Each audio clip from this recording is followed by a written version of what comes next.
Welcome to the Drum Shuffle, a podcast offering insights, perspectives, and conversations for drummers. I'm your host, Jamie Eads.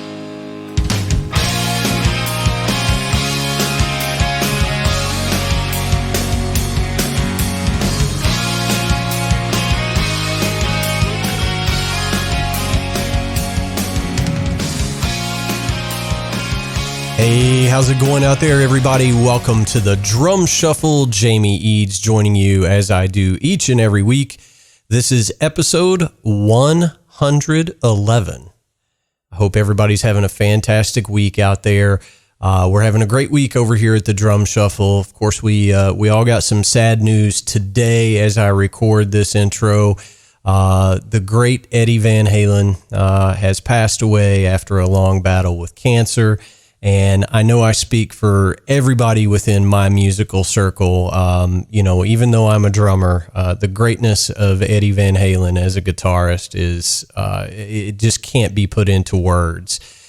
So I have re-recorded this intro, because in my interview today, I did make mention of Van Halen. And of course, that was, several weeks ago before this news broke. So my condolences go out to the Van Halen family and all of Eddie's many, many devoted fans. We have a fantastic episode today, and I don't say this lightly. It may be the best interview I've ever conducted on this podcast. And we've had a lot of great ones, but this one was so much fun. I can't wait for you guys to hear the conversation I had with our guest, Harry Miree, right after this message from our sponsor, Los Cabos Drumsticks. The best kept secret for drummers is finally out. Los Cabos Drumsticks may look like the sticks you grew up with, but these are not your father's drumsticks. Los Cabos Drumsticks is Canada's #1 drumstick brand, and they are coming to a retailer near you. With operations in over 28 countries worldwide, thousands of drummers have already discovered the Los Cabos difference. Using FSC certified wood from Canada and the US, Los Cabos make the finest quality drumsticks, percussion tools, and accessories on the market. The best news, Los Cabos Drumsticks offers you a ton of choice. They have 22 individual drumstick models and 14 percussion tools, many of which are available in 3 different wood types: maple, white hickory, and red hickory. Red hickory comes from the center or heart of the hickory tree and has been independently proven to be both stronger and more elastic than white hickory without adding a lot of weight. While most drumstick manufacturers have shunned red hickory, Los Cabos Drumsticks has embraced it, becoming the only established stick brand in the world to offer a full line of red hickory drumsticks. To learn more about Los Cabos Drumsticks, visit them online at loscabosdrumsticks.com, follow them on Facebook, Twitter, or Instagram, and don't forget to ask for Los Cabos Drumsticks at your favorite retailer. Dare to be different. Join the Red Hickory Revolution with Los Cabos Drumsticks. All right, guys and girls, as I mentioned, we have a great episode today. I am joined by Harry Miree, and Harry is just such a wonderful guy. Just a sense of humor that won't stop. Very thoughtful, an incredible drummer, a wonderful content creator. If you're not familiar with Harry's work, get hip. I mean, you really do need to get hip. He's just so thoughtful and funny. And, when I reached out to Harry and asked him to come on the show, he was immediately, dude, let's do it. Set a time, I'll be there. And we just had a great conversation, and it covers a lot of really good stuff. I sincerely think that this is one of the most well-rounded interviews we've ever conducted, and that is all to the credit of Harry for just coming on and being an open book. Again, if you're not hip to him, harrymiree.com.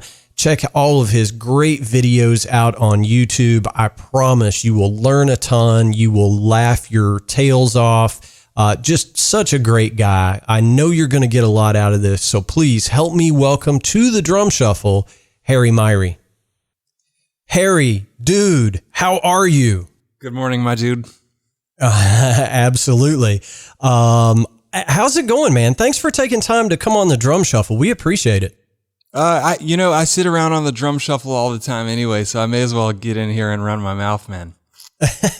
Well, good. I'm glad you're listening. That makes my heart warm. It makes me all warm and fuzzy inside. For those listeners who don't know Harry, and the reason I greeted you with dude, that has kind of become your thing, your calling card. I want to say right off the bat, if somebody's not familiar with you, they need to go to harrymiree.com and check out your wonderful content that you create. Your YouTube videos are very poignant and hilarious and says everything that we all think, I think. Does that make any sense? Thank you, Jamie.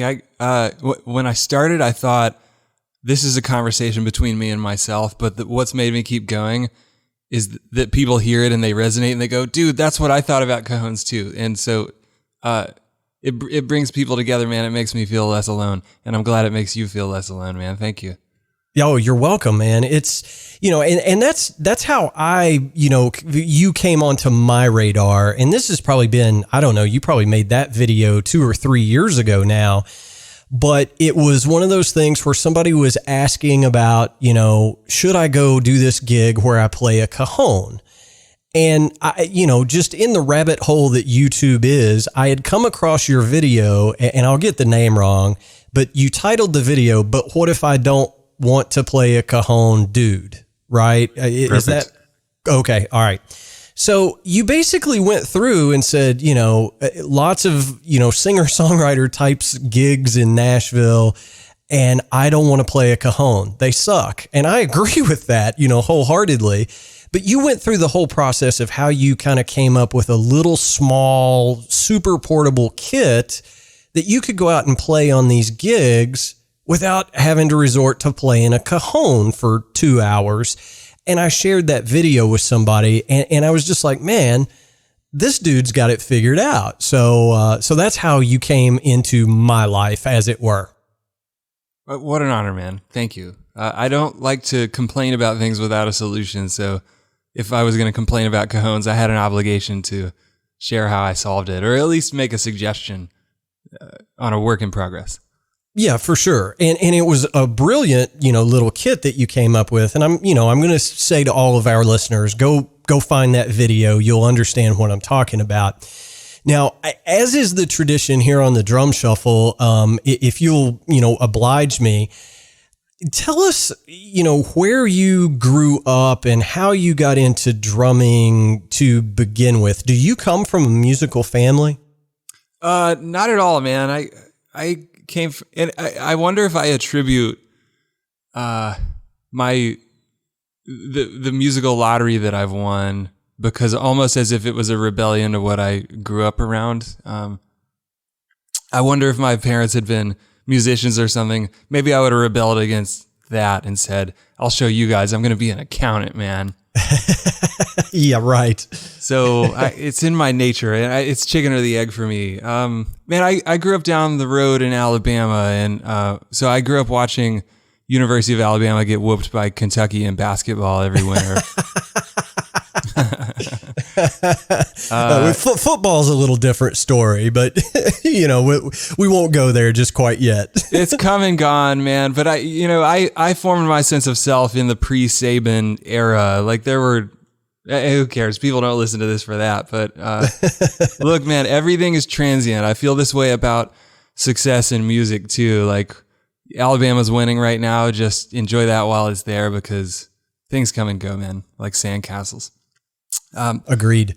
Dude, so, but that's the environment I grew up in. Like, that's how people identify themselves. And I feel lucky that I wasn't any good at the things that are valued in Alabama. So I took solace in music, which was not a common activity. We don't have the rich history that you have of like bluegrass. All my friends from Kentucky, they know like 200 bluegrass standards, and it's in their blood, and it's beautiful, man. Yeah. All I got in my, well, anyway, so I I feel lucky that a couple of friends and we found our little punk rock corner to get together in and play music. And it was awful, but it brought me joy, man. So that's what made me play the drums. It wasn't that I was any good at it. It was that I loved it. I got you. Now, so did you start at a really young age? I mean, for most of us, it's, I guess, pre-adolescence or adolescence that we really start getting into that stuff. So were you, junior high when you first started begging for drums? Yeah, I'm with you, Jamie. I like many of my favorite musicians, especially like Nashville natives that I know, they all started, like they were just born into music. They started playing at age 3 or something, and your neurons develop around that and you become insane. I feel like it reflects in my playing a little bit. I have to try harder or something. I started playing drums at 13. Saxophone was my gateway to that. That was age 12.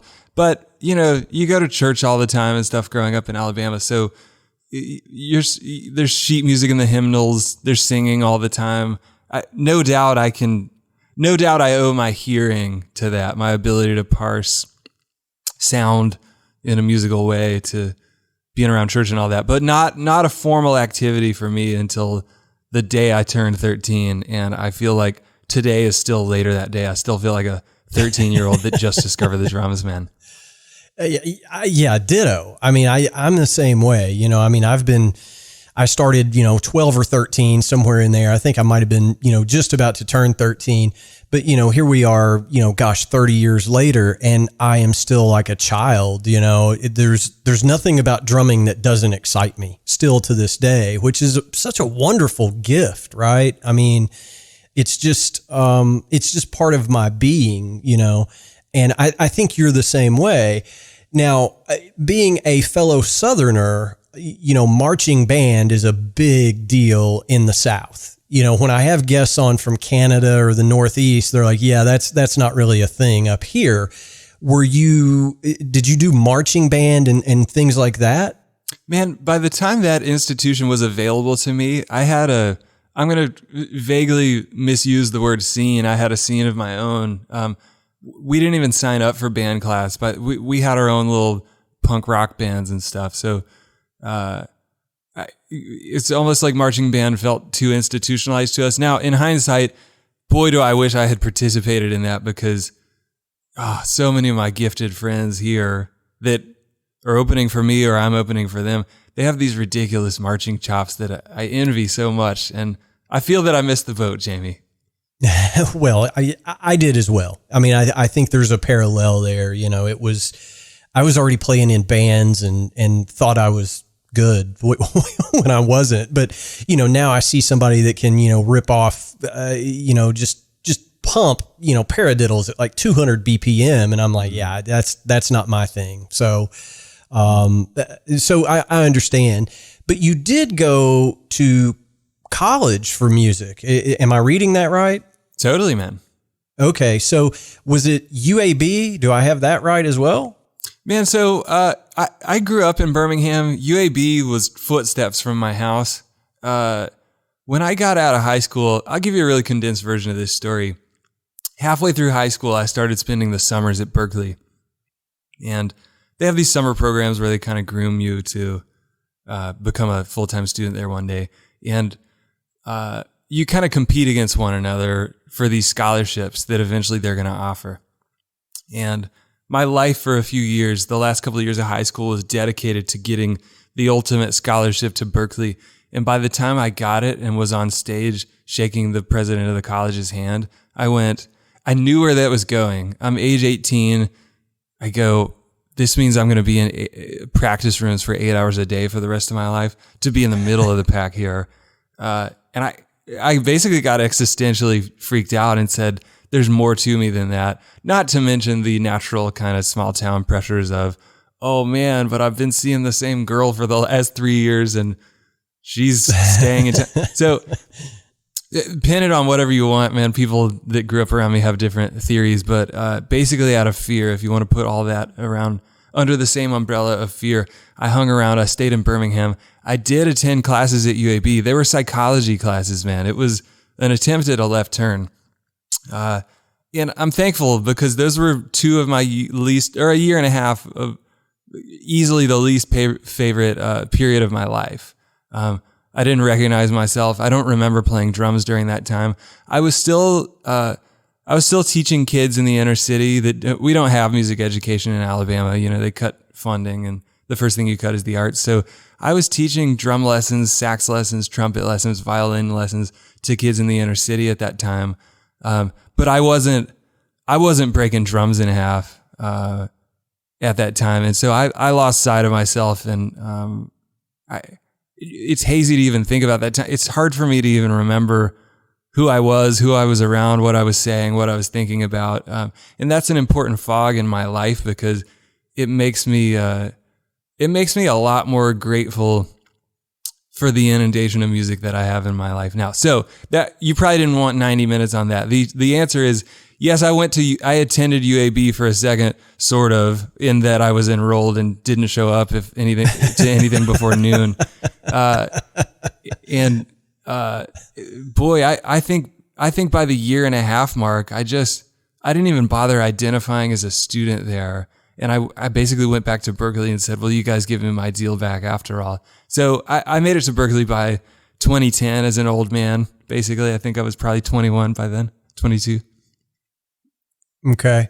So and it goes without saying, man, you know, I mean, I've just had so many Berkeley grads, you know, on this show to even get there to begin with, you know, scholarship or not, just for them to say, yes, you can come to school here. You got to know what you're doing. You know, I mean, there's an audition to get in the school, and, you know, that experience especially for drummers, you know, I'm not taking anything away from any other program, but if you just start going through the names of drummers that attended Berkeley and graduated from there, it is a literal who's who in the music world. I mean, that, you know, that is the oven that cooks, you know, fully done drummers, right? It's an honor to slip through the cracks and get in there and be around those guys. That's the value, is being around the guys that you're talking about. Well, it's just such a, you know, wonderful school. And, you know, I would be remiss if I didn't ask at least about one of my all-time favorite drummers who probably by that time was teaching there, and that's the great Rod Morgenstein. Did you have Rod for anything? Rod, I would describe as a central reason for me going there. So once I got there, I basically didn't leave his office, man. Awesome. Yeah, of course. I mean, because he's the dude. He is truly the dude in capital bold letters. Yeah, and I know that you're also a big Carter Beauford fan. You know, who were some of the other influences for you as a drummer? I kept it simple coming up, which I benefited from and suffer from anytime everybody sits around and can name 100 drummers. I've never been that deeply versed. When iPods came out, this is kind of the reference point that I remember. When iPods came out, everybody was running around with them going, look, I have 1,000 songs from 1,000 different artists. And I had 1,000 songs too, but only from 3 artists. If that makes any sense. I had no width, I had depth. So I wouldn't just have one Metallica album, I had all of them. That's bad news from a drummer, isn't it? The folks, there were 3 posters on my wall. Carter Beauford in the middle, Travis Barker to the right of him, Trey Cool to the left of him. Musically, I liked the pop punk thing, but Carter transcended it. The genre of his music didn't even matter to me. I felt that he just had a voice unto himself. I almost couldn't even hear the music going on around him. I was so cued into his drumming. And so diligent drummers at that time in their lives, when you're in that renaissance of learning how to play the drums, you know, the diligent drummers around us are listening to a million different drummers. And meanwhile, I was on DaveMatthewsBand.com refreshing the set list every night, and every new song they would play live, I'd run into my drum room and play that song and then run back to the computer. Now what song are they playing? And so I was trying to live his life at that time, man. So the result was I figured out kind of encyclopedically what that one drummer was doing, with a side dish of some Travis Barker and some Trey Cool and some Lars. And maybe Red Hot Chili Peppers were in there, but that was it, man. I never if you had said Tony Williams, I would have said, who's that? And isn't that shameful?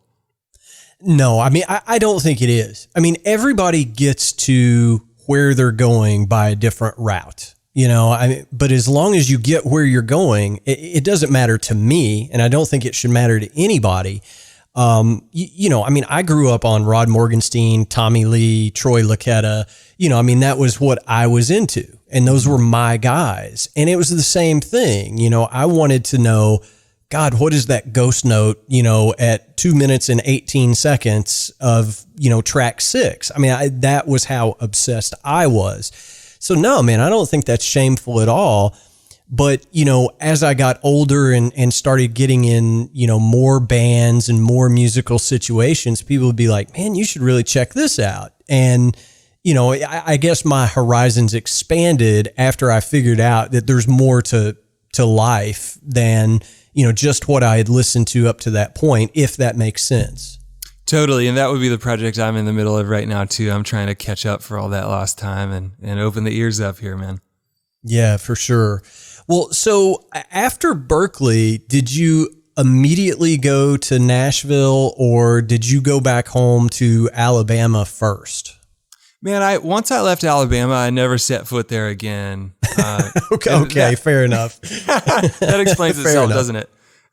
It does. So I have to add to that some of the people in the history of humanity that I respect the most are from Alabama and contributed greatly to my life. I hope that does not sound unappreciative of them. But culturally, if you're going to live in Alabama, you have to deal with that and you have to let it be a part of you. And I didn't want that to be a part of me, man. Chiefly, I don't know. I can leave that at that. So, I would say a year and a half into Berkeley is when the band I had at the time signed its record deal. I had a choice: see the world with my friends for the first time, or stay in school and hope that opportunity were still there later. And Rod would be a great example of one of the many professors I approached with that situation. I go, what would you do? And Rod goes, you think the school is going anywhere, man? We'll be here. If it doesn't go well, just come back, man. We're not going anywhere. Go, see the world. This is your moment. So I went. I'm proudly a Berkeley dropout and a Berkeley graduate. The band went down in flames quicker than even the most cynical would have betted. So I came back, I don't know, later in my 20s and finished. But in the meantime, I had been centered in London for a while with my band, and eventually we had a house in North Carolina where we operated our U.S. stuff out of. And that was like a little intermission to my Berkeley experience. And then I went back, and then straight from Berkeley, like the second chapter of Berkeley was like a regrouping. Okay, I don't want to be in a band anymore. How am I going to play the drums? I want to be handed a drum part and be told, keep your mouth shut and just play this exact drum part. Little did I know that was the definition of Nashville, right? I was taking auditions everywhere, but the most compelling gig that I landed was in Nashville. So I said, okay, I'll go where the work is, and it's Nashville. I never expected to be here, but here I am, man. Yeah, well, and you're getting it done, down in the Music City, and you're, how do I want to word this?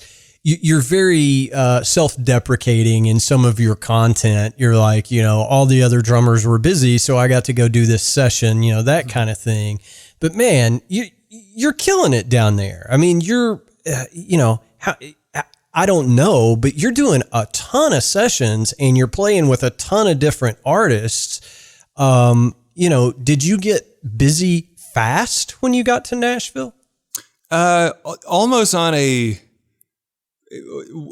level that I could not have expected. That was a really pleasant surprise, man, and perhaps an uncommon tale. That's what I would describe as winning the lottery. One major gift that I underestimated is I was given a gig before I even set foot in Nashville. And that, even socially, that kind of gives you a platform to interact with other musicians here.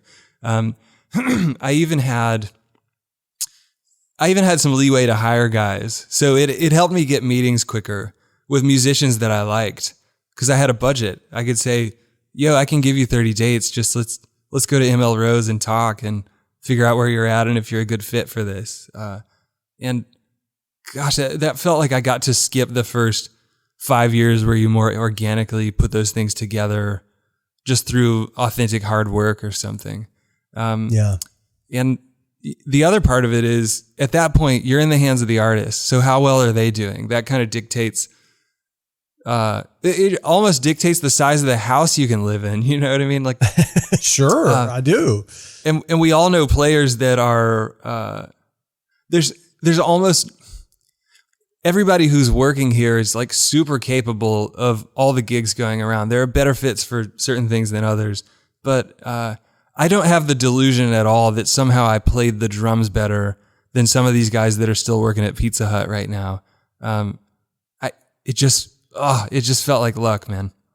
Yeah. Well, there is a lot of luck in it, no doubt about it, but you have to be able to play as well. And, I won't bemoan the fact, but I've said it on this show dozens of times. When you go to Nashville and order a cheeseburger at Applebee's, the guy that brings it to you is probably the best guitarist you've never heard of. I mean, that's just, the talent is everywhere down there. And what a lot of people don't realize is everybody lives in Nashville now. Like all the cats that used to be, thought of as LA guys, they all live in Nashville now because the cost of living is so much less than LA. I could go down a huge list, but everybody seems to be there and you're staying really, really busy, pandemic be damned, right? You've got a lot of stuff going on. So, I know Low Cash, which, Dave Parks is a great buddy of mine. He played with them for some time.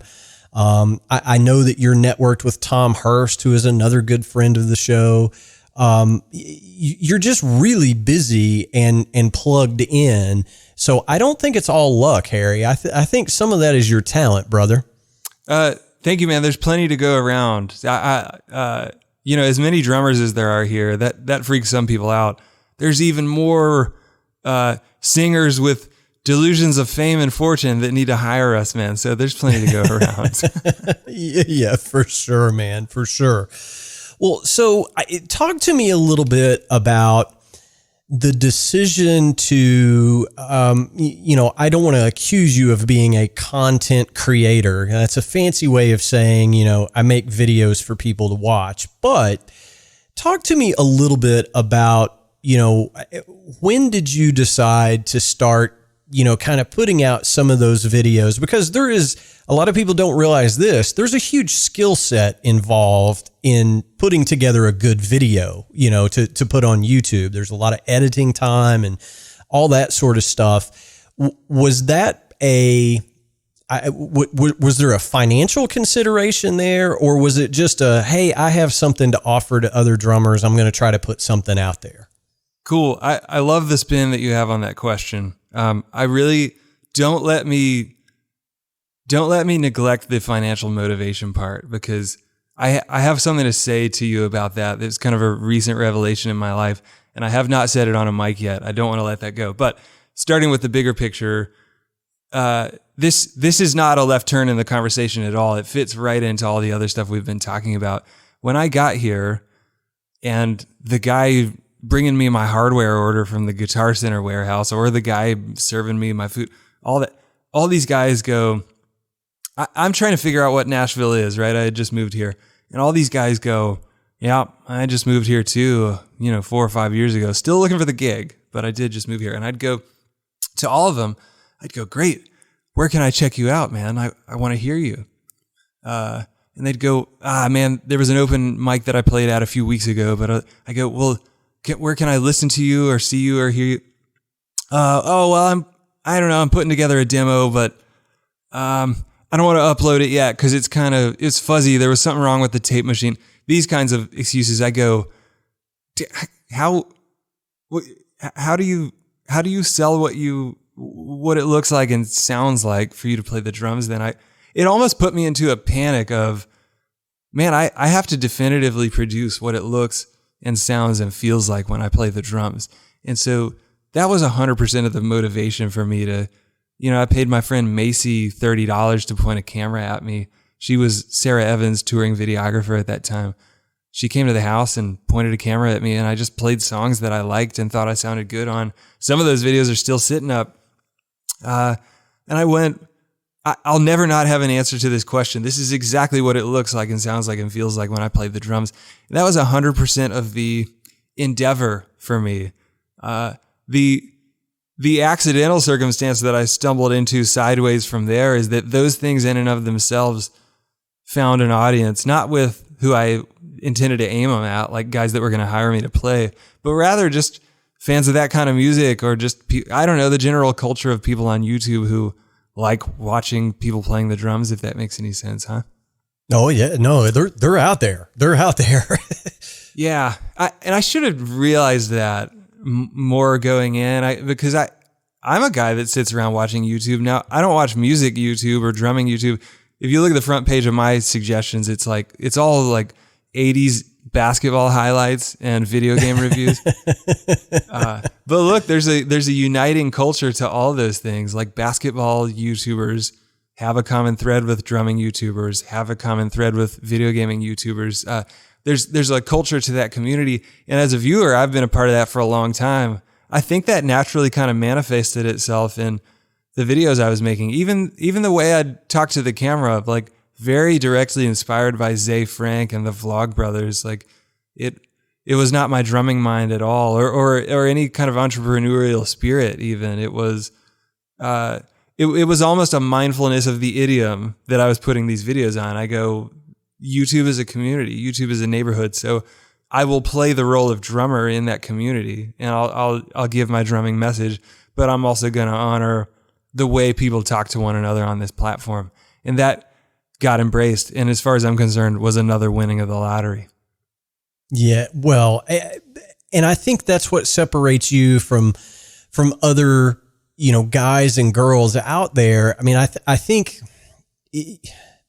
let me back up for just a second. The whole premise of the Drum Shuffle podcast was when I started this, and I make no money per se doing this. I just really enjoy it. And I get to talk to guys like Harry, right? I mean, but I wanted to I want to understand what makes Harry the drummer that he is today. So where did he come from?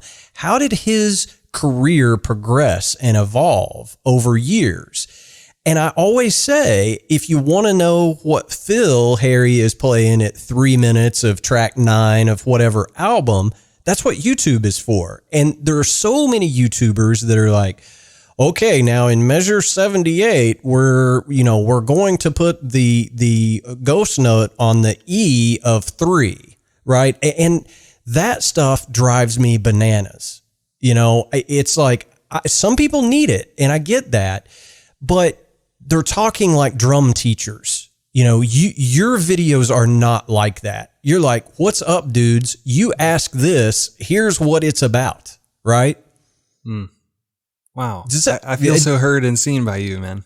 Well, yeah, man. And, I've checked out a lot of your stuff, and it's just, especially, you had a video about endorsements, and I that's one of the things that I get asked about more often than anything else is, hey man, how do I get an endorsement with Dream Cymbals? How do I get an endorsement with Los Cabos drumsticks? And I'm like, well, play their stuff for years. And then if you have something to bring to the table, apply, that kind of thing.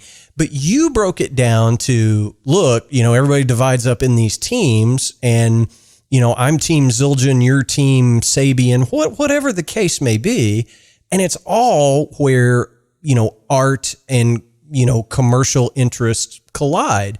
And I thought that was such a great video. So now when people ask me about endorsements, I'm like, you should watch Harry's video because It explains it so well.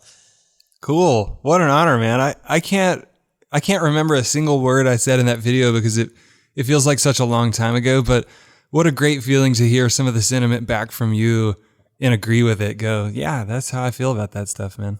Yeah. Well, I mean, I think you are, I've been accused of being a very conversational guy because that's what I do. You know, I have conversations with people, and I don't want to ever sound preachy or come across weird. And I think you take that same approach. You approach putting out your content as though you were sitting at a table talking to me or any other drummer. And it's good stuff. I think that's what resonates with people. Man, thank you. I have to constantly recalibrate what I feel the feeling ought to be when we're watching YouTube videos, right? And I felt every time I overhear, say, a loved one in the house watching the master of knitting teach her how to knit on YouTube, and the guy's so down to earth and relaxed. He's like, "Hey, man, we're knitting. This is a casual thing." And yeah, I'm sure he bought a house in cash from how successful these videos are. But deep down, regardless of how he feels about his videos, the feeling that he is giving her as she's watching this knitting video is like, this is a cool, relaxing thing. I'm going to hold your hand through this and we're going to learn it. Or we're going to have a casual one-on-one feeling in this room. It was a great reminder to me of like, man, we don't have to set off fireworks every time we make a video. It doesn't have to be a Hollywood production. It just has to be sincere, and the info has to be welcome, man. It's got to be sought after, useful information. And it's grounding to be reminded of that every now and then. The higher you climb on the YouTube ladder, let's vaguely call it, the more one can accidentally feel pressurized that, hey man, this is your identity now. What will you do to top the last thing? We got to crush it. I'll never forget. I'll get off the subject after I tell you this, man. It's a revelation that I want to trap in amber. A few months ago, YouTube flew me to Mountain View, where their headquarters is, to give me like this play button that they carved out of silver that they give. I don't know. They give them to. They pick some YouTubers every year to give some stuff to, and they had me at this thing. And you go on. There's something very, I think, intentionally on their part, Hollywood, about this experience. You walk on their red carpet and you talk into people's microphones, and you pose in front of the whatever that backdrop with all the sponsor logos is on it, and they give people this stuff. And I met through that so many YouTubers. I think you just said a second ago that you don't want to accuse me of being a content creator. I think what you were probably referring to is the people that I met at this thing. These are the guys who upload on Monday, and then by Monday night, they're in a pool of their own sweat going, oh man, I only have 3 more days till I have to make noise again. Because sponsors, because advertising, because clicks, because CPM, because impressions. And dude, they're some of the most stressed out people I've ever known. And I have noticed that because they're so successful at it, the mission statement has now become, how can I continue to maximize or not lose what I got or just get even more clicks? It has become, I must force myself to figure out something to say instead of, I have something to say. Let's put it in a video and get it out there. And you have my phone number now. You must personally keep me accountable to this. If you ever see me in a hurry to make noise for the sake of noise and I don't have something sincere to say, you got to beat it out of me, man. You got to call me and tell me it's over, dude. I promise you I will. And that was exactly what I was talking about. You know, people are like, I don't know, this podcast, trust me when I say this, I am no Joe Rogan, right? I'm no Mark Maron, right? That's not what I'm about. But everybody's like, oh man, it must be, so much pressure. And I'm like, no, not at all. Like right now, as we're speaking, I take July and August off every year to hang out with my daughter who's home from high school. That's just what I do. This is fun. I get to talk to, Rod Morgenstein and Marco Miniman and Harry Miree. You know what I'm saying? And it's like, I put it out and some people like to listen to it. And if they don't like to listen to it, what have I lost? Nothing, Well, it shows in your work, man, that's the relationship you have with this stuff. That's reflected in the laid back feel that you have to your work, man. So I'm glad you feel that way, dude. Well, it's just all about for me, the drumming community. And, this is not supposed to be about me. I'm talking about me too much, and this is supposed to be about you, but congratulations for getting that across in your content that you do create. I guess I'm curious, have your videos, being as popular as they are, has that led to other opportunities? Have you gotten calls specifically, hey man, I saw you on YouTube, can you come do this record with me? That kind of thing. 1000%. Those two aspects of my life feel completely intertwined. I did realize in recent years that the folks that know me through YouTube, I think maybe on some level have a concept that I'm just sitting in my basement all the time, and every now and then I put out a video, and that's like what my life revolves around. It wasn't until I had to change the vector of my of the things that I make a little bit in recent years, because I could tell people didn't realize that I was playing 160 shows on the road every year. Right.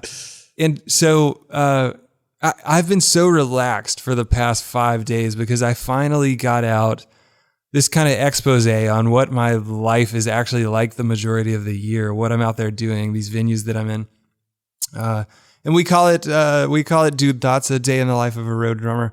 And I feel like it was finally an opportunity to communicate to that audience, like, yo, this is what I'm up to. This is why you don't see stuff from me for what feels like years at a time sometimes. But I also, on some spiritual level, and this addresses what you were actually asking me about, I feel that one cannot exist without the other. So I don't feel that I have a valid voice on YouTube if I'm not working. And also, there's so much work that I've done with other musicians that I would not have had the opportunity to do if they didn't know me through those videos in the first place. The biggest gig of my life came from a tour manager watching me on YouTube the same day that they fired their drummer on a morning TV show. And by noon, I was on an airplane, man. They didn't have time to do this whole evaluation of who do we know, who can we call. It was like they had the concrete, like we talked about earlier, sound and feel and look in their hand right then. They go, do it, put the guy on a plane right now. And it changed my life, dude. And absolutely, I wouldn't have played those gigs, met those guys, done that tour if it weren't for these dinky videos I was doing, man. So to me, they are one and the same. Man, that's fantastic. And it's such a good point. There are so many people that are like, oh, I write songs, and like, oh, I'd love to hear it. Well, I don't have anything right now. Whatever. If you're going to be in this business, you'd better be prepared to share yourself and put yourself out there. Otherwise, if you're just kind of sitting around waiting for the phone to ring, probably not going to happen. Would you agree with that? Certainly that's how I feel. I don't, there are other ways to charm yourself into gigs, man, but I'm not going to sit back and, I don't have any delusion that I can outcompete people here on that.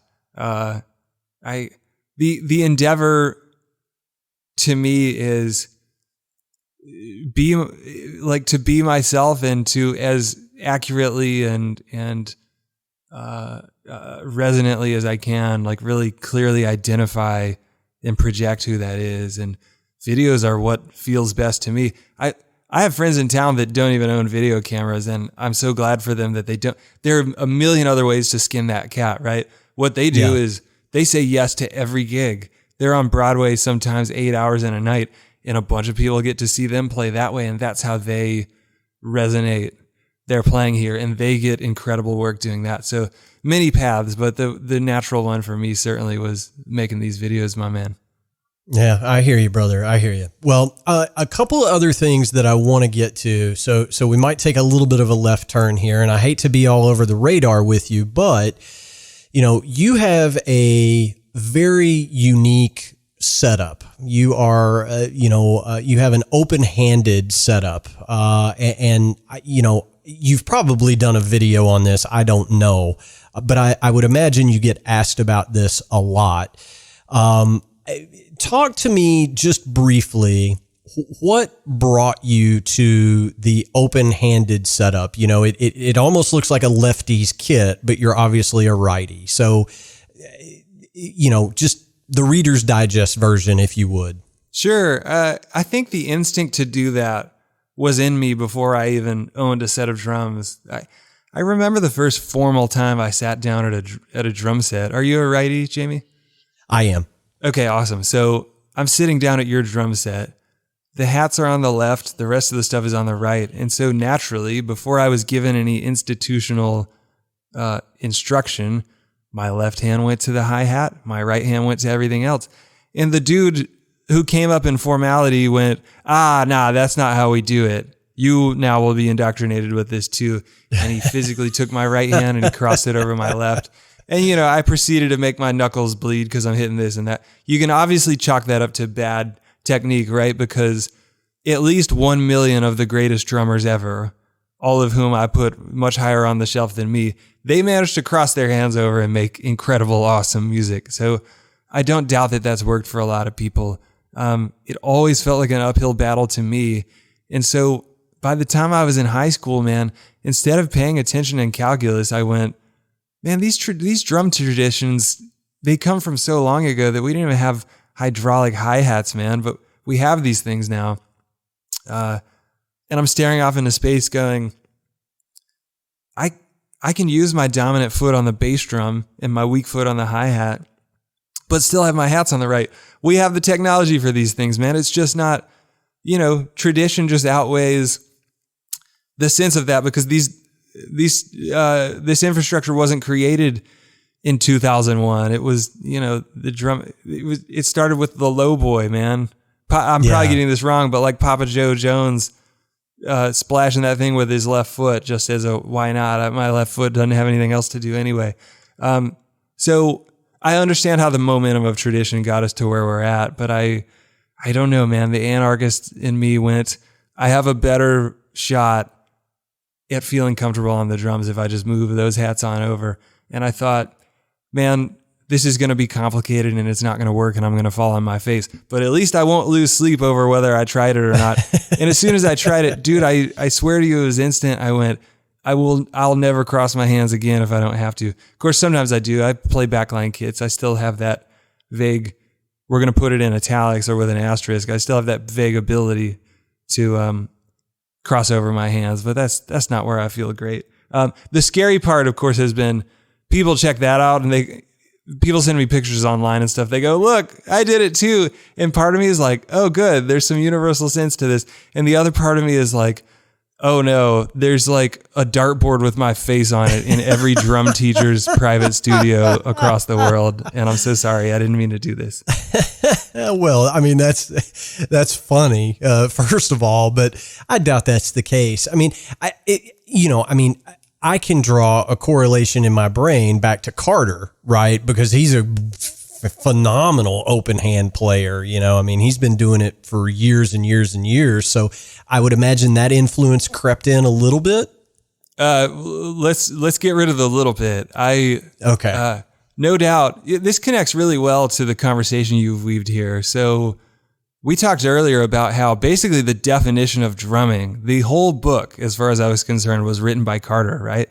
And one of his really unique gifts is that all his timekeeping is on one side, his hats, his various ride cymbals that he has, and all the rest of the goodies are on the other side, and he plays them open. And so that's why when you hear these Dave records that he's on, you're like, dude, nobody sounds like that. Nobody's phrasing things like that. Nobody has that mobility that he has, that like super tasty ability to integrate toms as commentary while keeping this continuous groove with the other side of his body.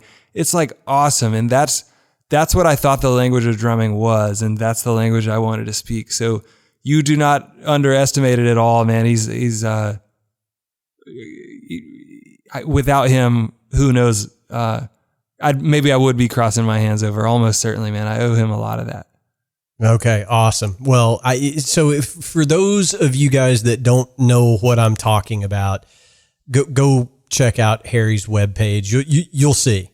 Just trust me, and it's unique. I will give you that. It is very unique, and you do it very well. I would be remiss, if I didn't ask, we've established how busy you've been. Obviously the brakes are, locked up right now. Nothing is moving, nothing is rolling because of coronavirus. So what are you doing to fill your time? I'm assuming there's probably still some sessions going on, but the 160 nights a year on the road, that certainly isn't happening. Agreed, man. I actually, yeah, that's well said. I would say the live shows are really the only thing that the brakes are locked up on. I've noticed a really clear influx of, can you play on my record from your house? In my life this year. I think I've played on more records this year from my house already than the rest of my life combined. It makes me feel like actually there's more recording going on right now, not less. Yeah. So I'm certainly banging my head against the wall on that stuff right now, because it kind of puts a responsibility on all of us to really figure out how to get good sounds here, man. And that is easily the most mysterious musical journey of my life, man. It's like, why can I play these exact drums in an amazing recording studio and they sound crushing? They sound so good. But if I'm here left to my own devices, oof, there's a big knowledge gap between me and that sound right now. But I've spent so much of my time under those kind of stakes, getting paid to play on other people's things, and trying to embrace the challenge of bridging that gap as best as I can, which some guys are amazing at. Aaron Sterling is an icon at that, and the rest of us suddenly are going, "Oh, teach me. This is how we should have spent more of our time." So that's been big. I've also been able to. Today is still like March 15, as far as I'm concerned. It's just been one long laundry day of trying to unneglect all the things in my life that I've been so neglectful of, because for years I just haven't been home, dude. There's crap collecting on the roof of my house. Maybe I mean that metaphorically, but I definitely mean it literally. Yeah. Et cetera. You know what I mean? Not to mention, dude, I've released 5 videos this year, which I think is also probably a personal record. Those things take me a while, and I can't get them done as quickly when I'm on the road. Yeah, well, yeah, and I want to go back to just to say this. When you do a video that is of the caliber of yours, there's hours and hours and hours of editing time that people don't understand. You know what I mean? It's so yeah, it's hard to do from I don't know, the Hampton Inn in Bismarck or whatever the case may be. It's way more difficult. So with the live shows, having a break in the live shows, you're playing on a lot of records. What's next for you? I mean,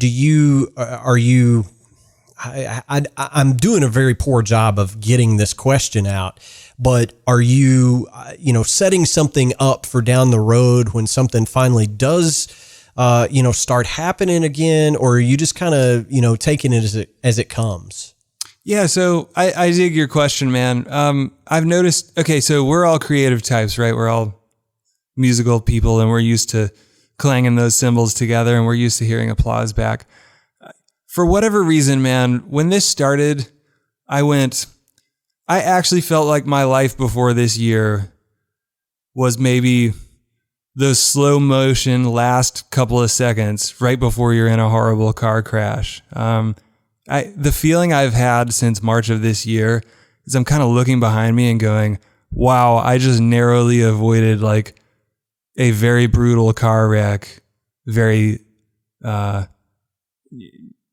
narrowly, almost because the universe made me just sit here and just quit going at the speed that I was going. So I feel lucky for that. My instinct has been to honor the silence. I know because all of us are creative types. Yes, a lot of people called me in the first week or two and they said, "You'll never believe it. I wrote a quarantine song. Why don't you play drums on the quarantine song?" And my instinct with these things is to swim the other way. All these artists are being called by their labels. "Hey man, you got to do a live stream today. And then tomorrow we're going to do a live stream for Jim Beam." And then yeah. there was such inundation with that so immediately. And I went, yeah, I understand from a human nature standpoint why we're doing that, because we're so uncomfortable being told to sit here and be quiet for a second. We're noisemakers.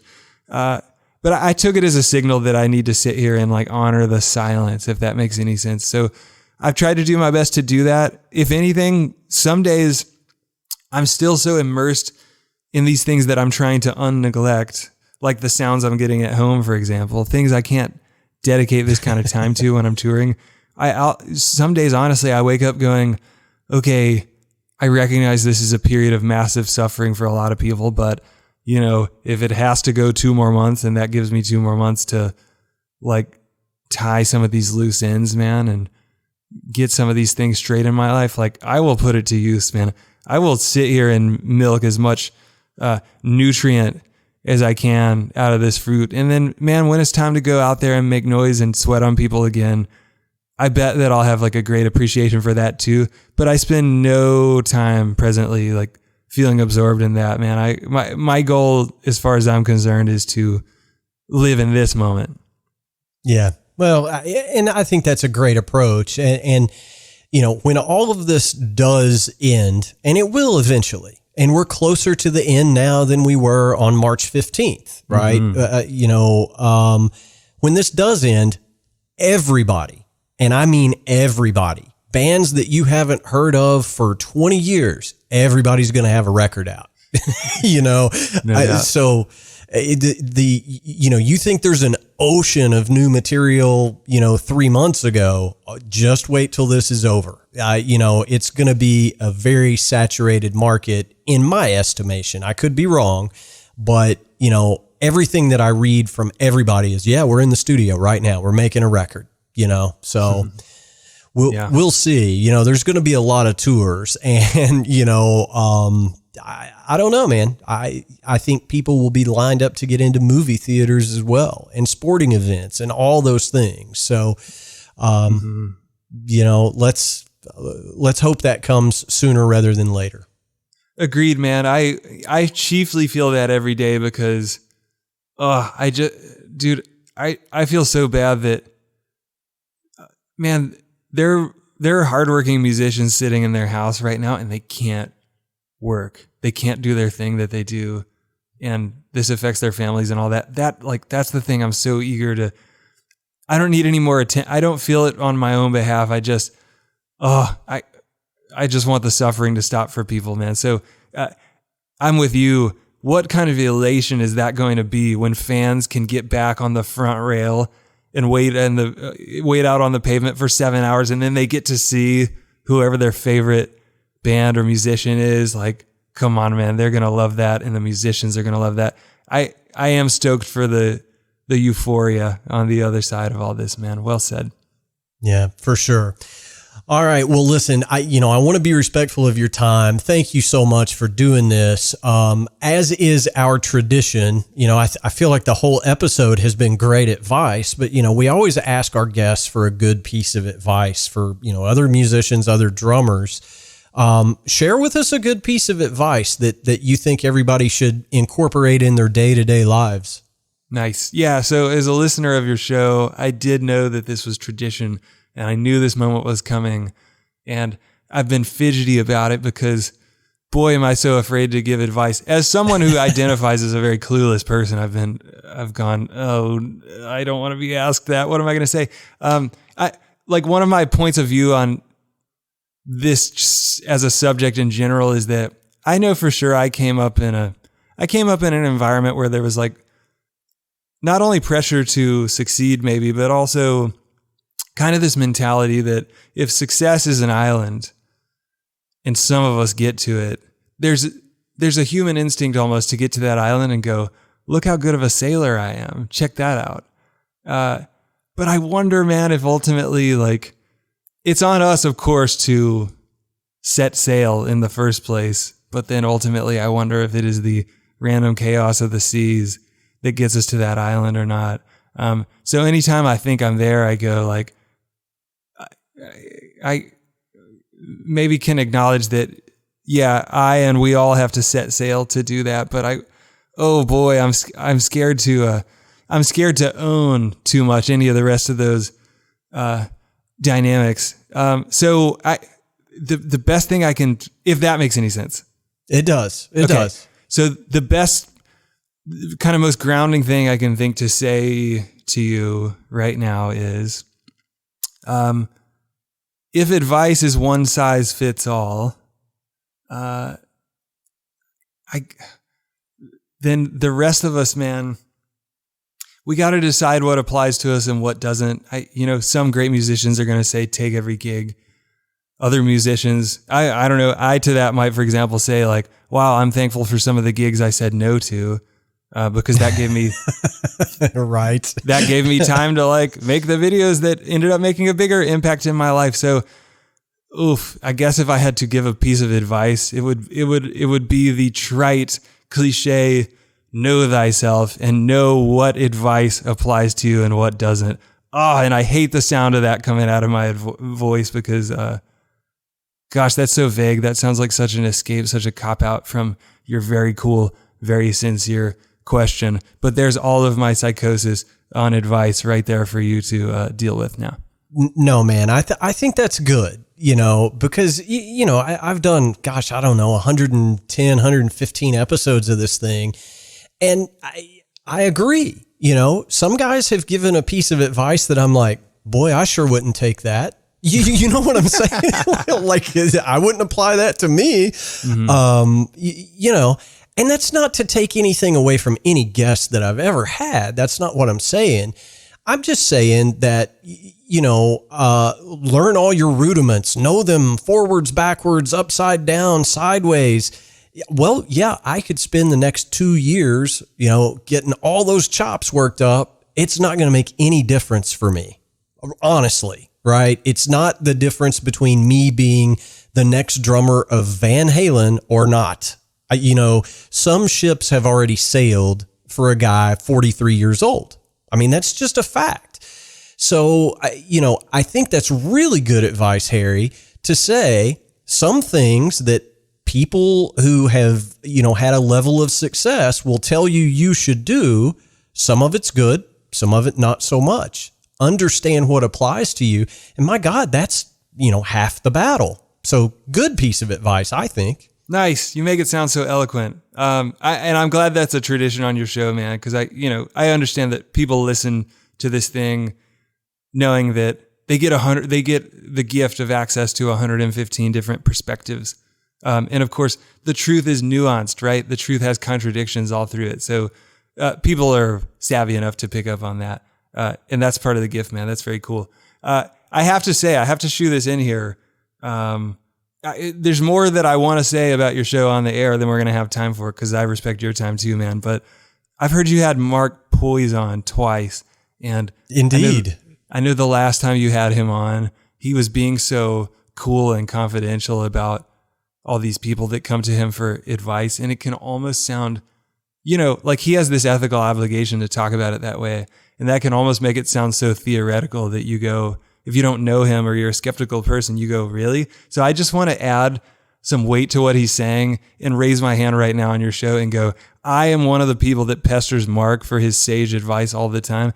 And it started as drumming advice, but now we never talk about the drums, man. I go to him on like way more spiritual or what he would call personal development levels. So you guys have talked about him on your show recently. I just want to echo like what a Sifu he is and what a great influence on my life he's been, and how cool it is that he's embracing that ability that he has to coach folks. So I'm going to echo your check him out on that. Man, that's so awesome of you to say that. And, Mark is one of those guys, I just can't say enough good things about him. He feels like family to me. And, we've only been in the same room together like 3 times. You know what I'm saying? But he's just like, he's like a brother, and just so kind and giving. And, I tried to plug that for him in that, he was like, I don't know if I want to talk about, I was like, no, man, seriously, come on the show and talk about it. Let's get it out there. So it's so cool of you to say that. And everybody needs somebody they can go to and go, man, I'm not sure about this. Help me put this in perspective. So kudos to you for saying so. Dude, well, thanks for shedding light on him. Cause I agree. He's totally the way that you describe. He's like, oh man, but look at all these charlatans. I don't want to like even seem like them because that's such a travesty to the cause. So it's on me and you to like shout the good word about him, man. So thank you. Yeah, well, and shout out to whatever diet and weight regimen he's on as well, because the guy looks like Schwarzenegger circa the Conan the Barbarian era. I mean, the dude is just insane and such a great drummer. So thanks for saying so, man. Mm-hmm. Listen, you are welcome here anytime, Harry. And I mean that sincerely. When life starts getting back to normal, I know you've got a lot of stuff going on, but anytime you have a new project going on that you want to share with the folks, open door invitation. All you got to do is say the word and we will have you back anytime, my friend. Awesome, dude. We'll do it again tomorrow. Thank you. All right, brother. I'll talk to you soon. Good, Jamie. Till then, dude. All right. See ya. All right, guys and girls, that's going to wrap up episode 111 of the Drum Shuffle podcast. As always, I thank you sincerely from the bottom of my heart for tuning in and listening. We simply cannot do this show without each and every one of you doing so week in and week out. If you want to help out the Drum Shuffle podcast, the biggest thing you can do, share a link with a friend. I will ask, as I always do, give us a thumbs up, a star rating, a review on whatever platform you use to listen to the Drum Shuffle. It helps us more than you'll ever know. 1,000,001 thanks go to Harry Miree, the dude, for coming on the show. It was great. We're going to have Harry back. I would absolutely love to have him back on the show. And as he jokingly said there at the end, we'll do it again tomorrow. So hopefully it won't be too long before we can get Harry back to continue that fantastic conversation. Go ahead and hit the subscribe button on whatever platform you're using to listen to the podcast. We have a ton of great guests coming up. Next week, I'm going to be joined by the just legendary and the incredible Danny Gottlieb, another just fantastic drummer, a great interview. We talked about almost everything encompassing Danny's entire career, and he has a great new record out that we talk about in depth. So you're not going to want to miss that. So hit that subscribe button. As always, we answer every single email that we get here at the podcast. Our email address is thedrumshufflepodcast@gmail.com. You can find more information about me over at jamieeads.com. And the Drum Shuffle's web address is thedrumshuffle.com. Please share that with a friend. It helps us more than you'll ever know. One last quick reminder, if you haven't been over to the new and improved ghostnote.net, hit that drum forum up. Join us over there for some hilarious conversations and just some master craftsmen that build amazing drums. Ghostnote.net. We'd love to see you over there as well. So until next time, may your heads stay strong and your sticks never break. Cheers, everybody.